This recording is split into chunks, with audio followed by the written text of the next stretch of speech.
Ladies and gentlemen, the Railroad Hour.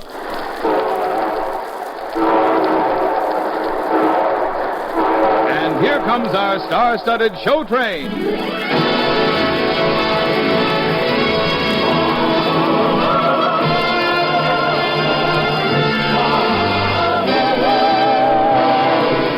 Tonight, the Association of American Railroads presents a new musical version of the great Edward Everett Hale's story, The Man Without a Country, starring Gordon MacRae and his famous guest, Dorothy Warren Show.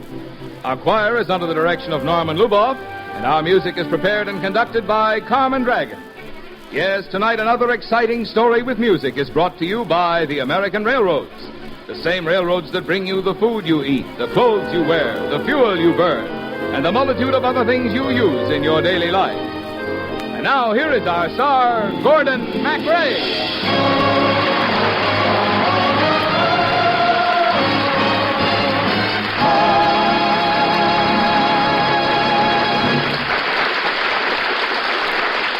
Thank you, Marvin, and good evening, ladies and gentlemen.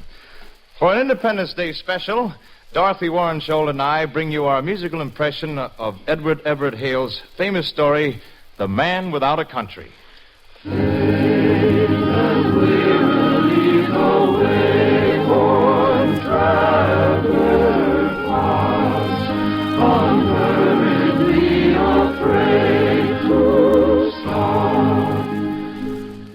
The time is the turn of the century, a century and a half ago.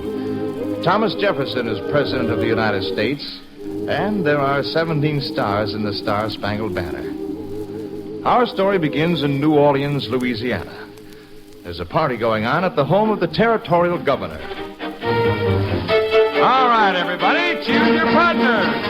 Skip, skip, skip to Maloo, skip, skip, skip to Maloo, skip, skip, skip to Maloo, skip to Maloo, my darling. Skip, skip. My dear lady, will you be my partner? I beg your pardon, sir. I don't even know you. You think of a better way to get acquainted? Corner swing, skip to Maloo. Corner swing, skip to Maloo. Balance all. Skip to Maloo, skip to Maloo, my darling. Now back to your partner. Skip to Maloo. Back to your partner. Skip to Maloo. All promenade. Skip to Maloo, skip to Maloo, my darling.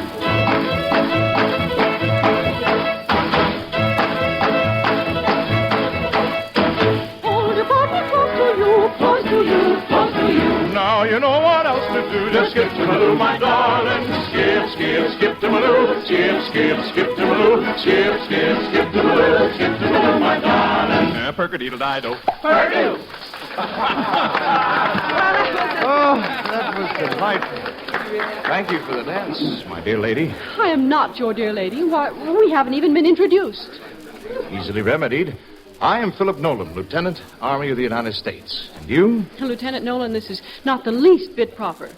Not even for a soldier far from home and lonely for a woman's smile? Oh, won't you lend me the sound of your name for just a moment? I'll give it right back to you. My name is Nancy Montgomery. Ah, Miss Montgomery. Would you do me the honor to be my partner in a different temple? As a favor to an old friend? Why, Lieutenant Nolan, we've become old friends so suddenly. Mr. Nolan, sir. Yes, Colonel. I have been observing your attentions to my niece, Miss Montgomery.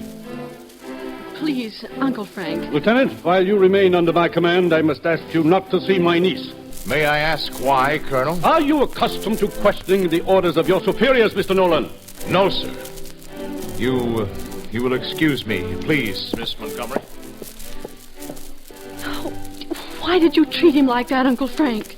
I don't want you to see that young lieutenant. You are not my commanding officer. I demand to know why. Very well. I don't want you to see Lieutenant Nolan because I believe he is a traitor. I don't believe it.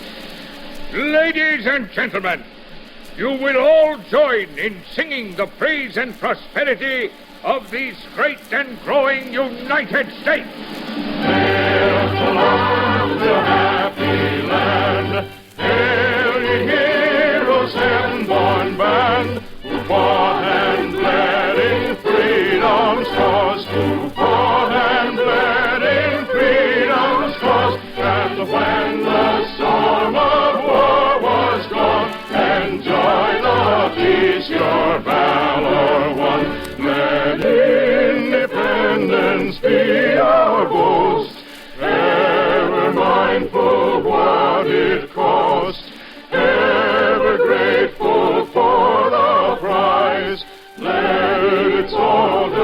reach the skies. Earth united, let us be, rallying round our liberty, as a band of brothers join. Peace and safety we shall find. It cannot be true. I watched him, Uncle Frank, as he sang the anthem. I can't believe Philip Nolan is a traitor. We may know soon, my child. Very soon.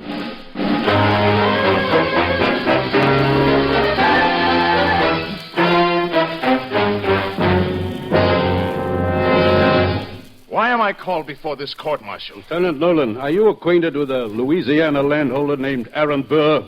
Is it a crime to be a friend of the Vice President of the United States, sir? Ex-Vice President. Aaron Burr is now under arrest for treason against these United States. What? You have been very close to Aaron Burr, perhaps even a partner in his conspiracy. Conspiracy? To seize Louisiana and secede from the United States, to make a new empire, with Burr as king or emperor. These are the lies of his enemies, sir. General Burr fought for independence. He has served the nation well. And this is how his country rewards him. Lieutenant Nolan, do you owe a deeper loyalty to your friend than to your country? The United States, sir, is ungrateful. You pass judgment on the United States. The United States passes judgment on Aaron Burr, and falsely. If you were to choose between Aaron Burr and the United States... I say curse the United States. I never wish to hear the name of the United States again. Mr. Nolan, it is possible that this court may grant you that wish.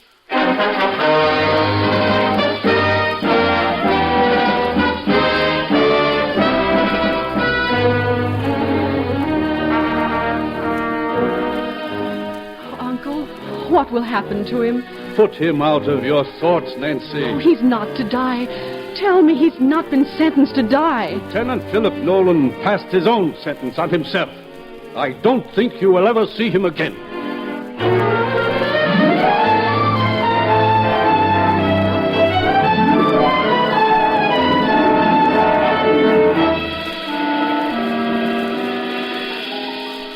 Welcome aboard the Intrepid, Mr. Nolan.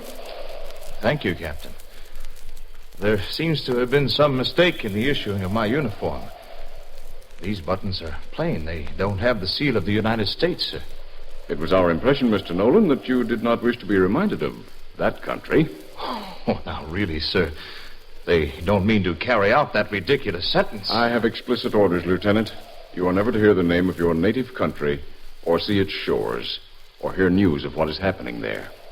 Why, that's preposterous. Am I never to see the United States again? Never to receive news from home? Or from loved ones? I'm lonesome since I crossed the hill and o'er the moor and valley. Merrily away one traveler darting, whirring, while his horse is steering. Such heavy thoughts my heart to fill, since parting with my Nancy. I hear his sweet voice,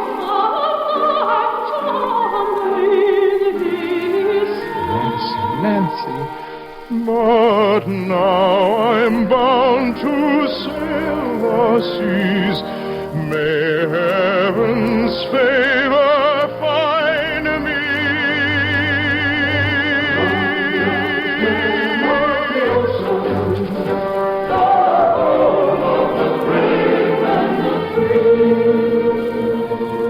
And send me safely back again to the girl I've left behind.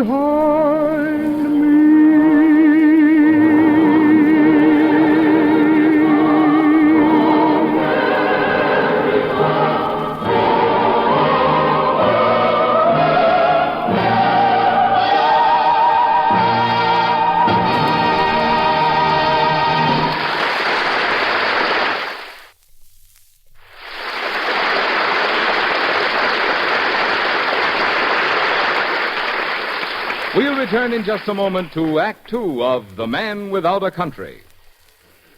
Perhaps you've heard it said, you don't make milk by stinting on the feed. Well, this familiar old saying applies to business as well as to farming. For you must continuously feed investment into plant and equipment in order for a business to grow and to improve its products and services. And this applies especially to regulated industries like the railroads, as was pointed out by Secretary of Commerce Sinclair Weeks, who said in an address recently, and I quote, "If the regulated industries are to render their full services to the nation, it is my judgment that the regulatory bodies must allow earnings adequate to attract and support the equity capital they can use effectively for economies, improvement, and growth," end of quote. Important as investments are in making possible better railroad service to the nation, the railroads, in short, have not found it possible to attract all the equity capital they could use effectively to this end. The reason is their generally low earnings, which for more than 30 years have averaged less than 4% on their net investment. Nevertheless, by drawing heavily on their reserves and by sharply increasing their obligations for the purchase of equipment on the installment plan, the railroads have put into service since the end of World War II more than 500,000 freight cars and almost 18,000 new diesel-electric locomotive units. For these and many other improvements, they have spent more than $8 billion in the post-war years.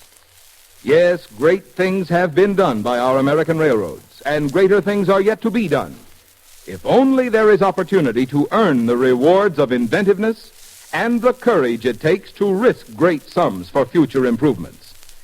This means allowing the railroads a chance to realize adequate earnings. For as Secretary Weeks reminds us, you don't make milk by stinting on the feed.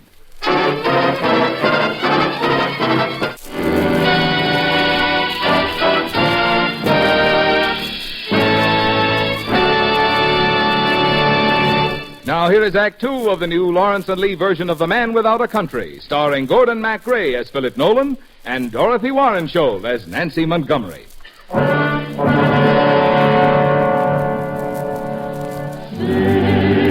and wearily the wayworn traveler plods, unhurriedly afraid to stop. My dear Miss Montgomery, I am writing this at sea aboard the Corvette Enterprise, which is, for a few weeks or months, my home. I cannot hope to hear from you, for letters addressed to Philip Nolan are never delivered if they bear the postmark USA. The sentence which I pronounced upon myself has been carried out with great thoroughness. I am never allowed to see a newspaper which mentions the United States. And whenever the ship on which I sail draws near to that country, I am transferred to another vessel, outbound from her shores. My comfort is in my memories of dancing with you, dear Miss Nancy, and of the glorious music of America, the names of the rivers and the songs that have echoed in their valleys. Yes, these recollections are treasures to me.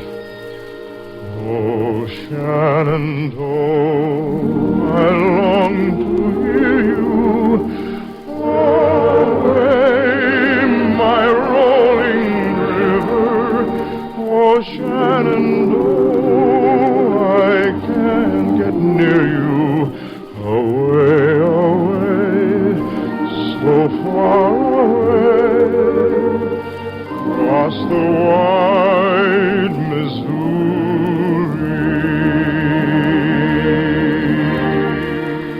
Oh, Shenandoah, I love your daughter. Away, my rolling river, she lives across the stormy water.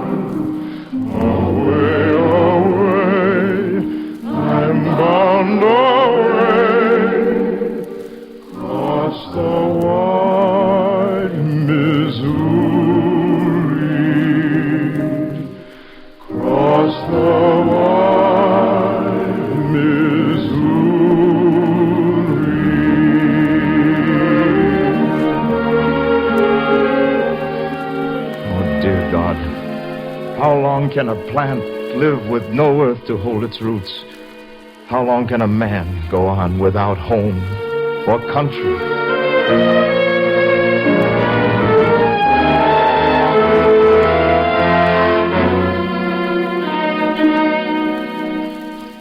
It's not human, Uncle Frank. The punishment is too great. The sentence was his own wish. Oh, because of one thoughtless statement, must poor Lieutenant Nolan spend all his life a man without a country? Why does it matter so much to you, Nancy? Oh, I may have loved him once. I know I could have loved him. But I care for Philip Nolan because he is a human being wandering back and forth across the oceans of the world with never a port to call home. And wearily the way one traveler plods, unhurriedly afraid to stop, wandering dreamily and sad, unraveler of the mazes toward the mountain's top. Fearing as his horse is steering, courageous appearing as he's nigh to draw. Oh, briskly then the way one traveler threads the mazes toward the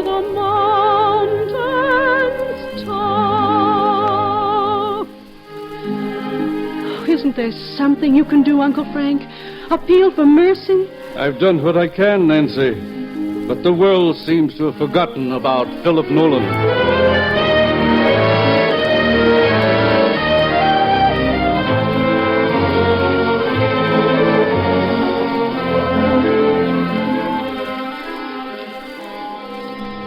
Welcome aboard the Intrepid, Mr. Nolan. Why, Captain Masterson. We have not sailed together since the beginning of my exile. How many years ago, Mr. Nolan? I've almost lost count. Tell me, my old friend, what news of home? Who is the president now? We have our orders, Mr. Nolan. Yes, of course. I should not have asked.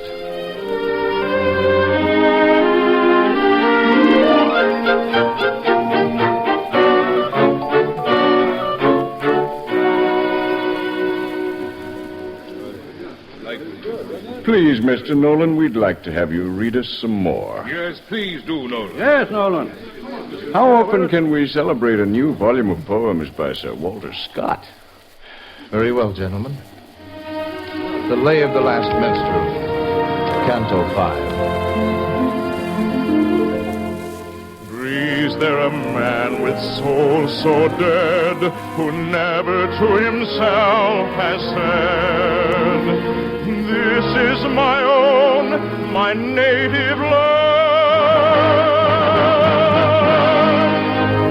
whose heart hath ne'er within him burned, as home his footsteps he has turned, from wandering on a foreign strand.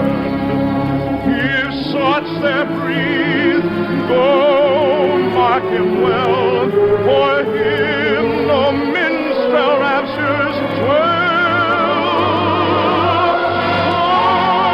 Though his titles proud his name, boundless his wealth, as wish can claim. Yet shall he forfeit very known, and doubly dying shall go down to the vile dust from whence he sprung, unwept, unhonored, and unsung. 'Tis the dear God of mercy, how long? How long?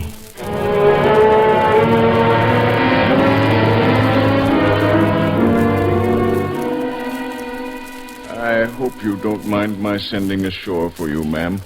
But we have a passenger aboard the Intrepid who's been asking for you. Is it? Old Plain Buttons, we call him. Mr. Philip Nolan. But how is it he's allowed to stay on a ship that docks in New Orleans? I thought... He's very sick, Miss Montgomery.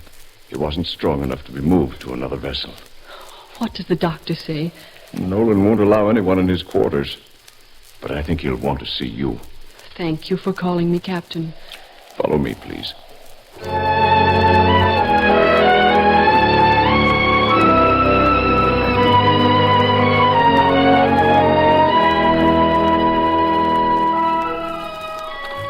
Who's that? Who's there? I'll wait outside. Who's there? The light's so dim, I can't see. Don't you remember me, Philip Nolan? The face. The voice. Is it really Nancy Montgomery? Oh, lie back, Philip. Rest. Oh, Nancy, look around you. I know the light is faint, but you can see. Here I have a country. Yes, The I see. picture of Washington, the flag. I made that myself. The map I drew. It's rather good, don't you think? I'll go get a doctor. No. I want to be alone with you, Nancy. I want you to tell me something of home. Surely it can do no harm now. What do you want to know, Philip? There are 34 stars in the flag. What are the names of the new ones? The last I know is Ohio. Missouri, Illinois, Iowa, Wisconsin. Texas. What's happened to the Texas country? Yes, it's one of the stars in the flag. Must be one of the biggest stars, eh? One of the biggest. California is a state, too. They've discovered gold out on the Pacific coast. California. From ocean to ocean. From sea to shining sea.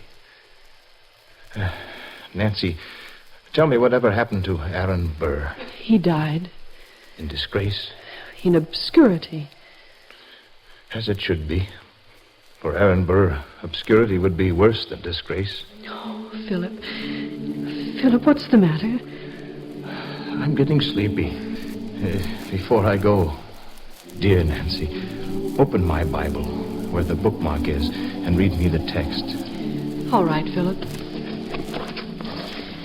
They desire a country, even a heavenly one, wherefore God is not ashamed to be called their God, for he hath prepared for them a city. Ask them to bury me at sea. Oh, Philip. It has been my home, and I love it. But let them put up a stone in my memory here in New Orleans, so that my disgrace may not be more than I ought to bear. What shall it say, Philip? Let it read, in memory of Philip Nolan. He loved his country as no other man has loved her. But no man deserved less at her hands. Sing to me, Nancy. Sing to me of home.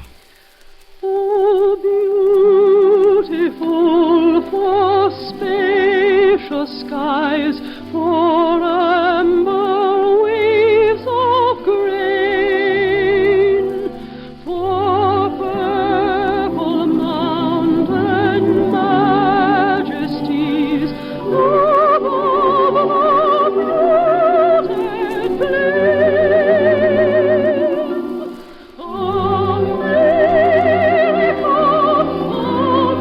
America, God shed his grace.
Thank you, ladies and gentlemen. Thank you very much. Lovely Dorothy Warren Scholl will be back in just one moment. And meanwhile, our thanks to Herb Butterfield and Fred Shields and to our entire company. Man Without a Country, based on the Edward Everett Hale story, was written for the Railroad Hour by Lawrence and Lee. The Railroad Hour is brought to you each week at this same time by the American Railroads. Marvin? Next Saturday, we in the United States will celebrate the 177th anniversary of our nation's independence. And on Wednesday, Canada, our good neighbor to the north, will also celebrate the anniversary of her founding as a self-governing nation. The friendliness and solidarity that exist between these two nations are demonstrated in many ways. But one good example of this is the way in which the railroads of Canada and the United States work together through mutual and cooperative agreements, making possible a continent-wide flow of raw materials and finished products. The exchange of ideas, raw materials, and finished products thus made possible is an outstanding example of international cooperation. Thank you, Marvin. Wasn't it exciting, Gordon, to relive the adventures of Philip Nolan? Well, it certainly was. And by the way, next week, Dorothy, we're going to tell the story of one of the world's best-loved poets, Robert Louis Stevenson. And here's one of the songs we'll all be singing. Songs my mother taught me. Oh, I love that one. Robert Louis Stevenson wrote the words for many of the songs of our childhood. He called them his penny whistle poems. And that's the title of next week's story, Dorothy, Penny Whistle. And who do you think's going to play RLS? Why, a G McR? Mm-hmm. So right. See you next week, Dorothy. Good night, Gordon. All aboard! Well, dear friends, it looks as though we're ready to pull out, and so until next week, and the world premiere of Penny Whistle, on behalf of the other members of the cast and of the American Railroads, this is your friend Gordon MacRae saying good night.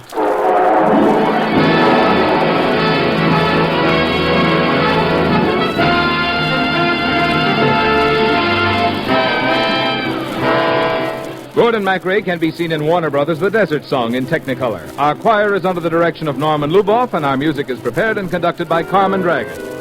This is Marvin Miller saying goodbye until next week for the American Railroads. Now stay tuned for your Monday night of music on NBC.